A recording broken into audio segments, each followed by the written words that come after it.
আগামীকাল শক্তিশালী একাদশ নিয়ে মাঠে নামছে বাংলাদেশ। অস্ট্রেলিয়ার বিপক্ষে এবার টি-20-তে মাঠে নামবে লিটনের দল। ওপেনিংয়ে ফিরতে পারেন ইমন, আর ফিনিশিংয়ে ফিরবেন শামীম হোসেন পাটোয়ারি। ফিজের সাথে নাহিদ, শরীফুল হতে পারেন পেস অ্যাটাকের। এই ম্যাচে বাংলাদেশের সম্ভাব্য একাদশ নিয়ে থাকছে প্রতিবেদন। বাংলাদেশ ক্রিকেটে আবারও চমকের আভাস। অস্ট্রেলিয়ার বিপক্ষে গুরুত্বপূর্ণ টি-20 সিরিজের আগে নতুন করে আলোচনায় উঠে এসেছে তিন পরিচিত নাম: সৌম্য সরকার, সাব্বির রহমান এবং হাবিবুর রহমান সোহান। ম্যাচের আগের দিন তাদের দলে ফেরার সম্ভাবনা নিয়ে ক্রিকেট অঙ্গনে শুরু হয়েছে ব্যাপক আলোচনা।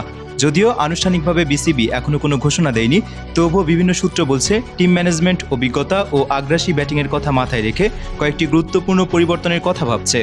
ওয়ানডে সিরিজে আত্মবিশ্বাসী পারফরমেন্সের পর এবার টি-20তেও অস্ট্রেলিয়াকে চ্যালেঞ্জ জানাতে চায় বাংলাদেশ। আর সেই লক্ষ্য পূরণে অভিজ্ঞ ক্রিকেটারদের ফিরিয়ে আনার চিন্তা নতুন নয়। বিশেষ করে টি-20 ফরম্যাটে দ্রুত রান তোলার সক্ষমতা এবং ম্যাচের গতিপথ বদলে দেওয়ার ক্ষমতা থাকা খেলোয়াড়দের দিকে নজর দেওয়া হচ্ছে। সৌম্য সরকার দীর্ঘদিন ধরেই বাংলাদেশের ক্রিকেটে পরিচিত একটি নাম। ব্যাট হাতে ঝড় তোলার পাশাপাশি প্রয়োজন হলে মিডিয়াম পেস বোলিংয়েও করতে পারেন তিনি। ওপেনিংয়ে দ্রুত রান তোলার ক্ষেত্রে সৌম্য এখনও কার্যকর একটি বিকল্প বলে মনে করেন অনেক ক্রিকেট বিশ্লেষক। সাম্প্রতিক ঘরোয়া ক্রিকেটেও তিনি ভালো ছন্দে ছিলেন বলে বিভিন্ন প্রতিবেদনে উল্লেখ রয়েছে।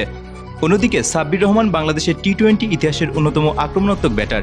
আন্তর্জাতিক ক্রিকেটে তার অভিজ্ঞতা এবং চাপের মুহূর্তে বড় শট খেলার সামর্থ্য এখনও দলের জন্য গুরুত্বপূর্ণ হতে পারে। মাঝের ওভারগুলোতে রান তোলার গতি বাড়াতে সাব্বিরের মতো একজন ব্যাটার কার্যকর ভূমিকা রাখতে পারেন।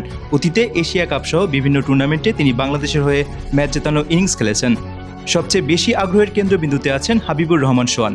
ঘরোয়া ক্রিকেটে ধারাবাহিক পারফরমেন্স করে তিনি ইতিমধ্যেই নির্বাচকদের নজর কেড়েছেন।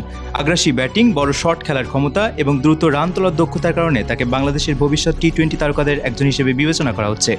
ঘরোয়া ক্রিকেটে তার কয়েকটি বিস্ফোরক ইনিংস ইতিমধ্যেই আলোচনার জন্ম দিয়েছে। বাংলাদেশ দলের বর্তমান পরিকল্পনায় তরুণ ও অভিজ্ঞদের সমন্বয় করার বিষয়টি বিশেষ গুরুত্ব পাচ্ছে। অস্ট্রেলিয়ার মতো শক্তিশালী প্রতিপক্ষের বিরুদ্ধে শুধু রক্ষণাত্মক ক্রিকেট খেলে সফল হওয়া কঠিন। তাই পাওয়ার প্লেতে আক্রমণাত্মক ব্যাটিং, মাঝের ওভারে দ্রুত রান সংগ্রহ এবং শেষ দিকে বড় স্কোর করার লক্ষ্য নিয়ে দল সাজানো হতে পারে।